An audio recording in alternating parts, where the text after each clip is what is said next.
Desde el doble terremoto de Venezuela, la cifra de muertos supera los 5.000 y hay más de 16.000 heridos, mientras los obispos presentan un plan de ayuda a los damnificados y para recuperar las parroquias destruidas.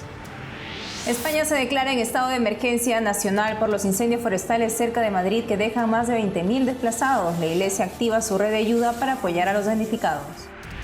Inundaciones por las intensas lluvias en Chile a causa del fenómeno del Niño dejan 13 fallecidos y más de 100.000 personas aisladas. La Iglesia realiza campañas de ayuda a los damnificados.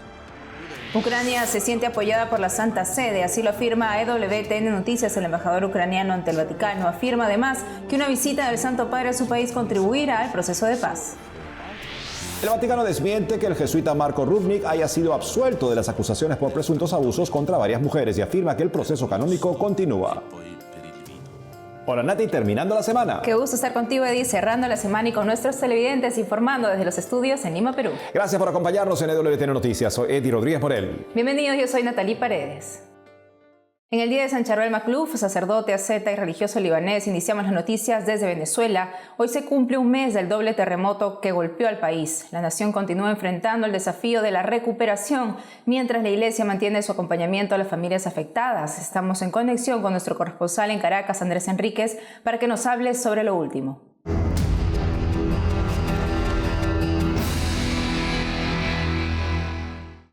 Andrés, a un mes desde el doble terremoto que asoló Venezuela, ¿cuál es la última actualización oficial sobre la emergencia en la nación?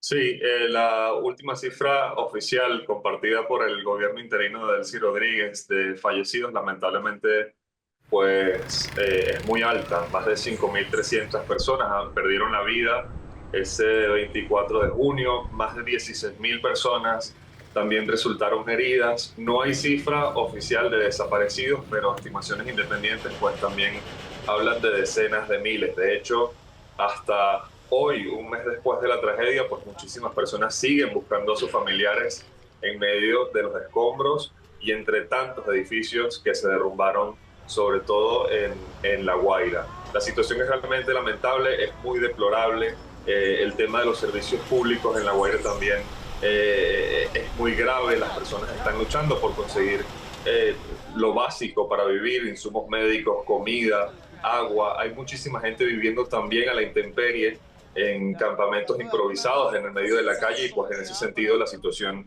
es de una verdadera emergencia. La Iglesia ha buscado apoyar a esta gente de todas las maneras posibles a través de Cáritas y diversas organizaciones. Se ha sentido el apoyo y la presencia de la Iglesia Católica en la zona cero del desastre y pues en ese sentido hay muchísima gente que está muy agradecida con la labor de la Iglesia en este último mes. Andrés, ¿y cuál es el estado de la reconstrucción de viviendas e infraestructura? Sí, como te comentaba, la devastación sobre todo en La Guaira es casi que total. Cientos de edificios se vinieron abajo en pocos segundos y muchísimos más quedaron inhabitables.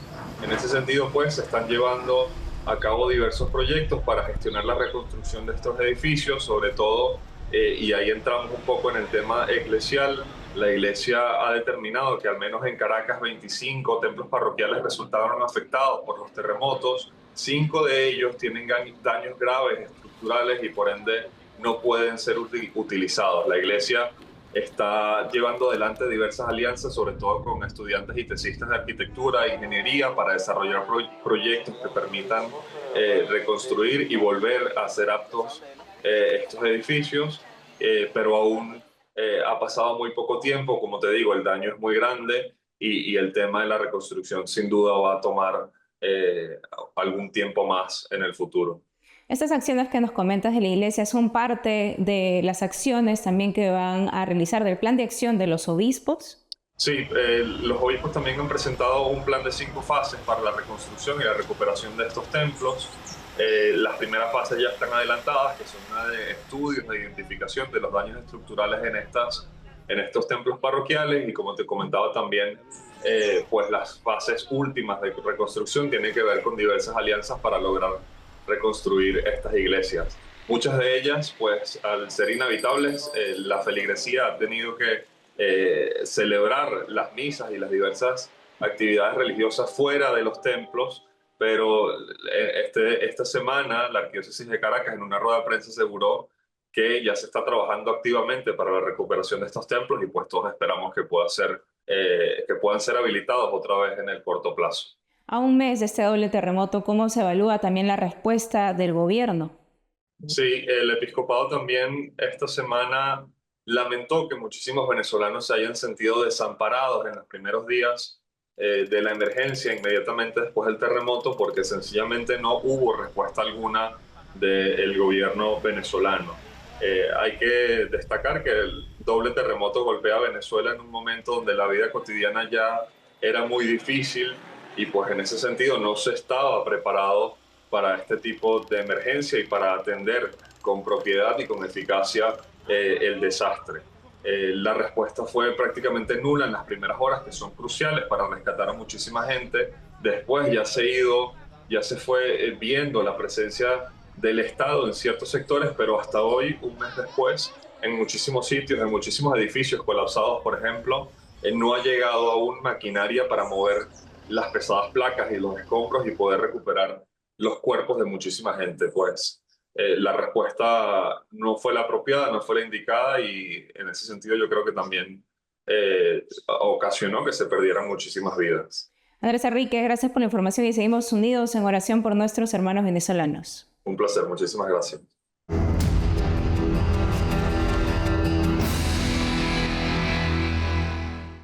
Por otro lado, España continúa enfrentando una grave emergencia por incendios forestales. Este viernes, nuevas zonas del país amanecieron afectadas por el avance de las llamas, mientras varios territorios permanecen en alerta y los equipos de emergencia trabajan para contener los distintos focos. Para contarnos cómo está el panorama en el país, estamos en conexión con Nicolás de Cárdenas, nuestro corresponsal en Madrid. Nicolás, España enfrenta una intensa ola de incendios forestales. ¿Cuál es la situación actual en las zonas afectadas por los incendios hasta el momento? Bueno, pues lo cierto es que está habiendo bastantes incendios en las últimas semanas, como por otro lado pasa en los últimos años en cada verano. Lo más intenso en este momento son los incendios que hay al sur de la Comunidad de Madrid y allí ha habido más de 20.000 desplazados porque se han unido varios fuegos que se habían iniciado en lugares distantes, han acabado juntándose y esto ha provocado que sean aún más incontrolables. Así que, bueno, pues hay más de 20.000 desplazados y en ese sector solo. Y, bueno, pues hay una gran alerta en todo el país por las zonas que están en riesgo alto de incendio.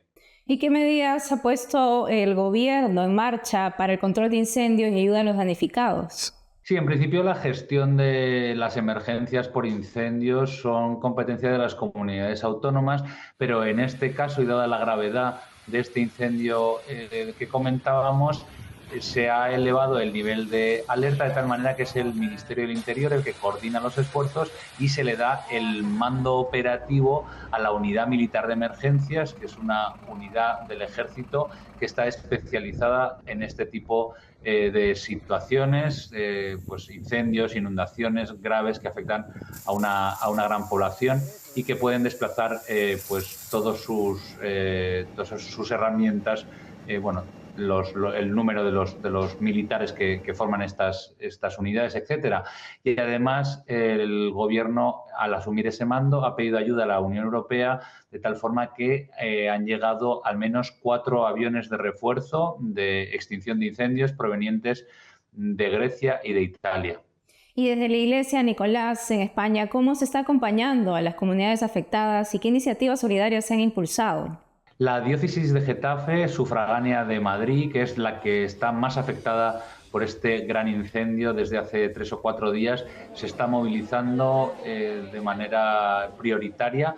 Tanto el obispo residencial como su auxiliar están pendientes de la evolución de los frentes de fuego, han coordinado con los vicarios, con los arciprestazgos, para poder actuar de la mejor manera en los sitios donde ha habido que desalojar, pues para acompañar de la mejor manera a todas esas personas, poniendo al servicio todos los recursos de Cáritas, procurando atención humana y espiritual allí donde han sido concentrados los desplazados, en polideportivos o amplias zonas donde les han refugiado y, bueno, pues por el momento, por supuesto, además de todo eso, ayudando con la oración, como no podía ser de otra manera. Así es, Nicolás, y nosotros también nos unimos en oración. Muchísimas gracias por la información.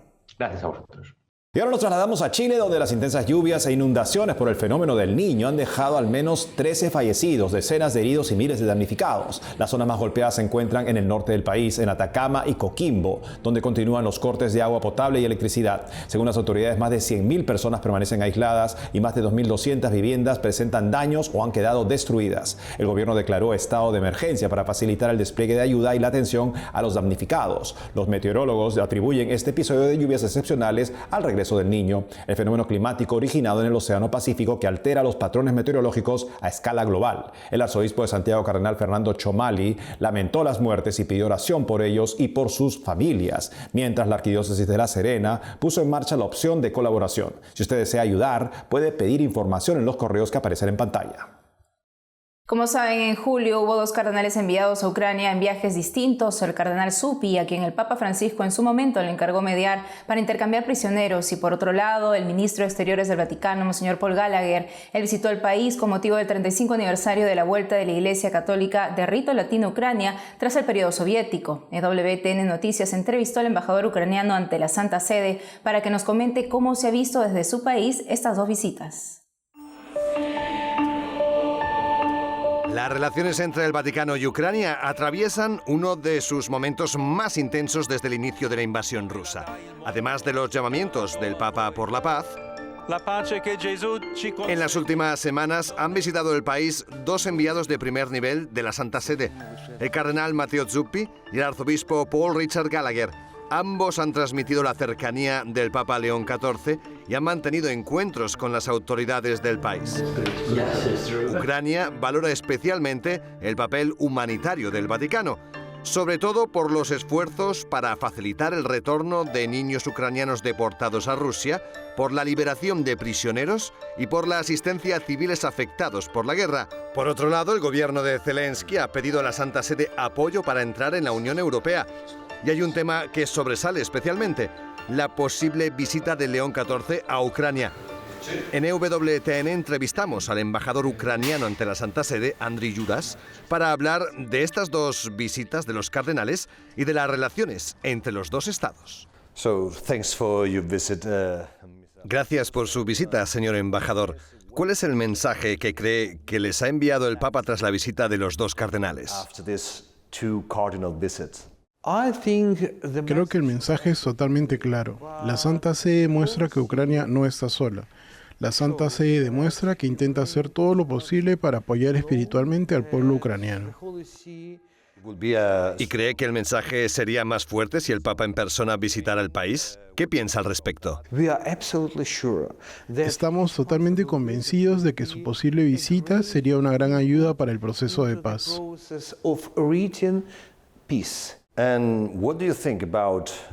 ¿Qué opinas sobre la mediación vaticana para intercambiar prisioneros de guerra y traer de vuelta a los niños deportados a Rusia? ¿Es una mediación efectiva?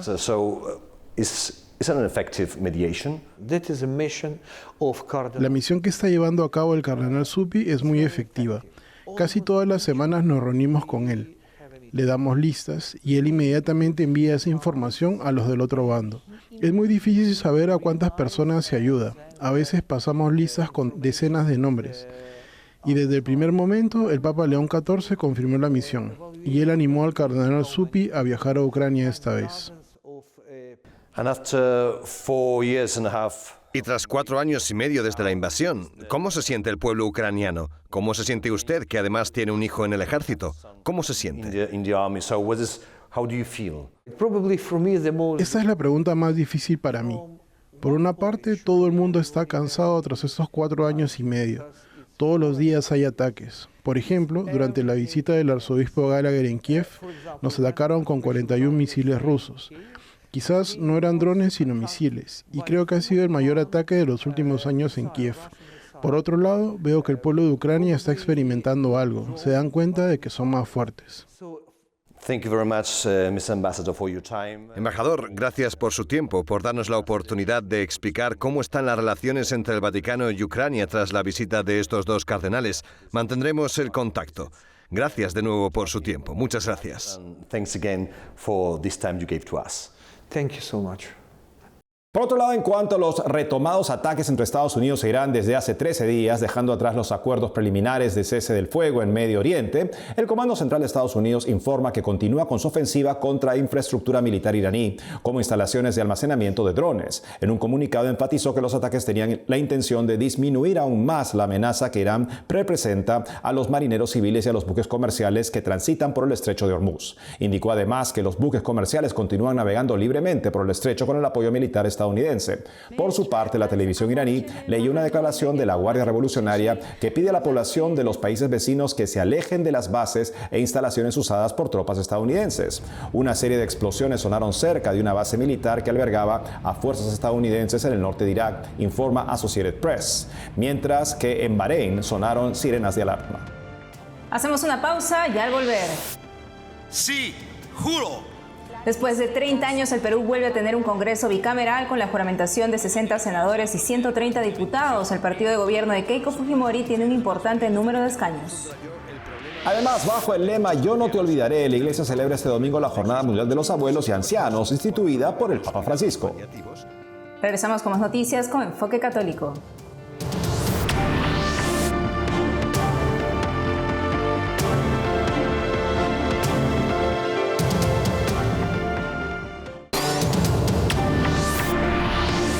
Y Perú se prepara para el estreno del nuevo gobierno para los próximos 5 años desde el 28 de julio, con Keiko Fujimori del partido Fuerza Popular. Nuestro corresponsal en Lima, Abel Camasca, tiene la última información. Hola Eri, hoy juramentó el flamante Congreso bicameral. Después de 30 años, nuestra nación vuelve a tener 2 cámaras en el Parlamento, senadores y diputados. 6 partidos las conforman, con los que el Poder Ejecutivo, con Keiko Fujimori a la cabeza, deberá concertar para llevar adelante sus promesas de campaña. Entre los 60 senadores, el oficialismo, que se autoidentifica como de derecha popular, ocupa 22 escaños.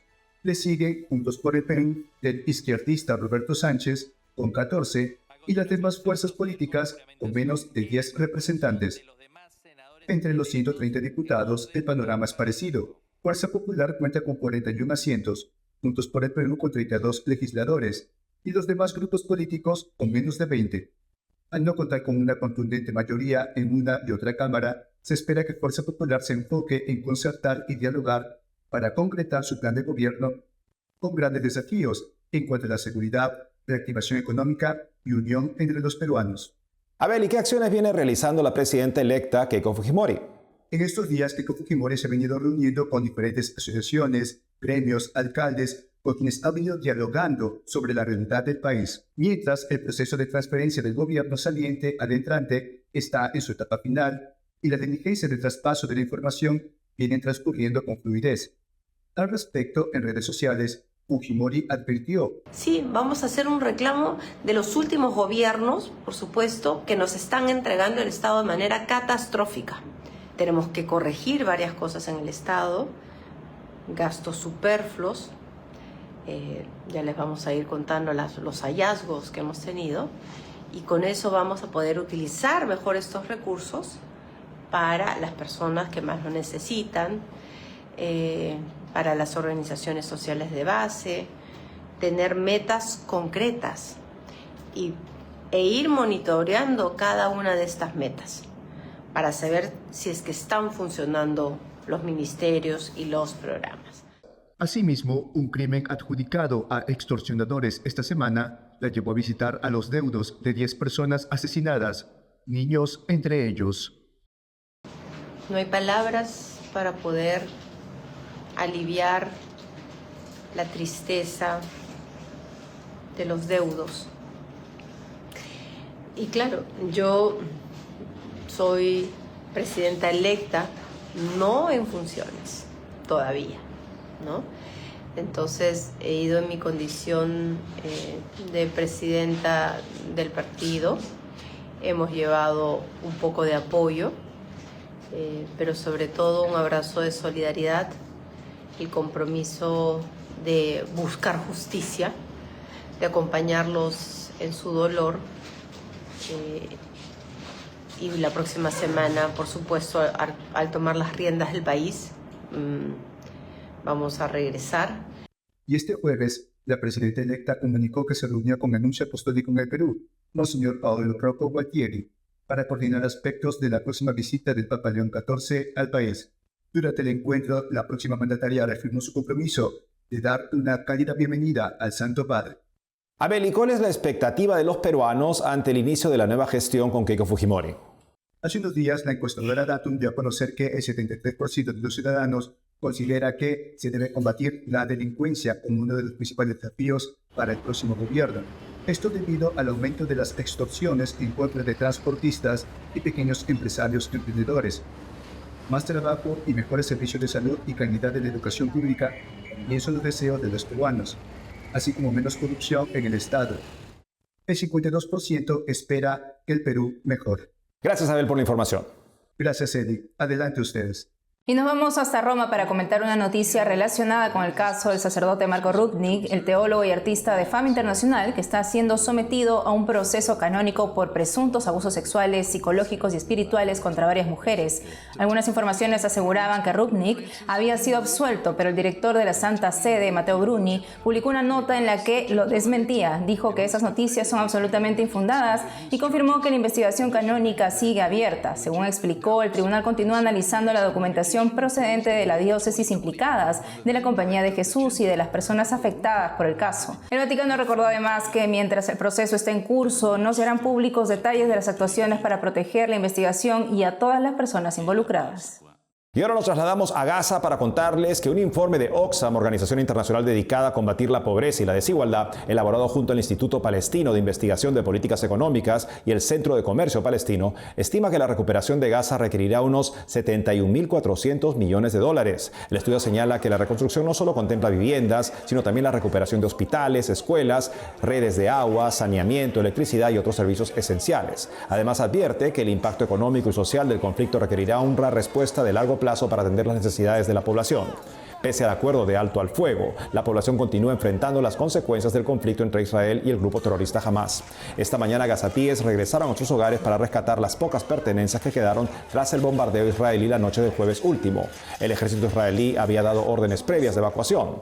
Escuchemos sus vivencias.